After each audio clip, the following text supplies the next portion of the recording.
Libyans went to the polls Saturday for the first time in more than 40 years, despite the fact that in some parts of the country, voting was a dangerous move. Euronews explains. Security sources say a group of radical Islamists stormed several polling stations and burned or stole ballot boxes. More than 100 polling booths were forced to stay closed. The anti-election sentiment came mostly from the eastern part of the country, including Benghazi, the city where the revolution against Colonel Gaddafi began. Sky News explains the residents aren't happy with the number of seats the region will get in the new parliament.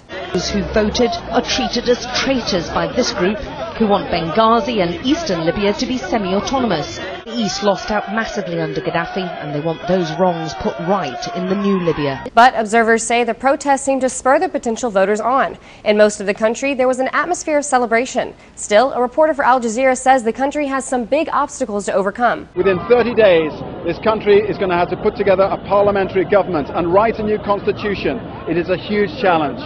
Tonight, they will party, but there is still a tough road ahead. Official announcements aren't expected until Monday, but the AP reports one of the prominent parties, the Nation Party, is headed up by a former al-Qaeda-linked jihadist.